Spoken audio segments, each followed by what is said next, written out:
هذا هو في تنافس نتنافس مع بعض يعرف حسن يعرف حسن كنا حسن C'est un jeune palestinien qui a eu des problèmes avec le gouvernement palestinien dans Mahmoud Abbas al-Mounazir. Ils l'ont mis dans une prison. Quand je parlais avec Walid, il m'a dit que dans les Corans, il y a écrit que tous ceux qui ne sont pas musulmans sont condamnés. Sont condamnés. Oui, c'est-à-dire qu'il y a quelque chose qui dit, donc, parce que comme je ne connais pas moi le Coran, n'est-ce pas?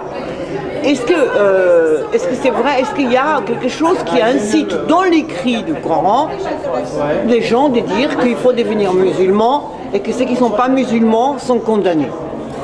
Walid, il a dit raison. Normalement, dans le Coran, on a ça. Oui. On a une condamnation pour tous ceux qui sont non musulmans, qu'ils soient juifs, qu'ils soient chrétiens, qu'ils soient bouddhistes, qu'ils soient athées. Pour nous, quelqu'un qui est athée, il n'y a pas. Pour nous, dans le Coran, c'est écrit que l'islam, c'est la religion de la fin de temps.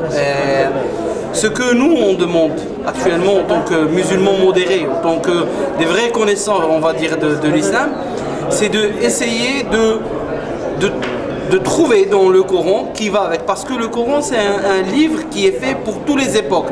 C'est pas qu'à l'époque du prophète Mohammed sallam. Ce qui était écrit, c'est vrai, mais ça, c'était pour une époque. C'est un récit. Tout simplement. Si vous trouvez dans la Torah que Dieu il demande à Moïse de frapper avec son bâton la mer pour faire la route aux enfants d'Israël, c'est pas demander à tous les rabbins de prendre un bâton et frapper avec la mer. Les rabbins vont pas le faire. Alors ce qui s'est dit dans le Coran, c'était réciproque, on va dire tout simplement pour le prophète à cette époque-là. Actuellement, on est en 2015.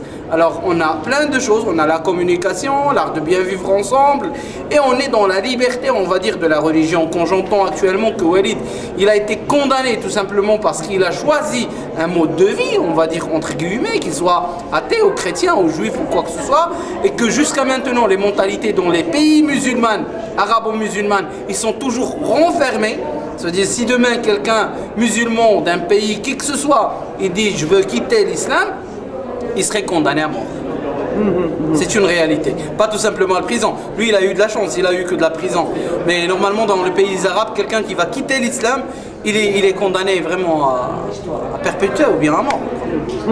Voilà. Alors pour moi, c'est des choses que les musulmans, que les savants doivent s'asseoir actuellement et relire le Coran et revoir comment... Parce que le Coran, le premier Coran, il était fait... Après la mort du prophète, il y avait Abu Bakr al-Siddiq, le premier calife. Après Abu Bakr al-Siddiq, il y avait Omar, deuxième calife. Et après, il y avait Uthman ibn Affan. Alors c'est à l'époque de Uthman ibn Affan, le troisième calife, que le premier Coran a été fait. Alors ça se peut, il y a des dérives dedans.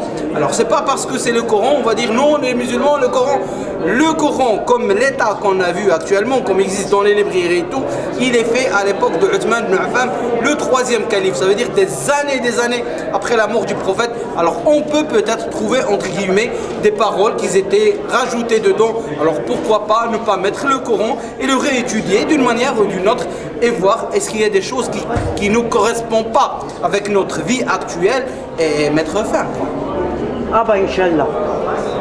Merci. Merci beaucoup. Merci.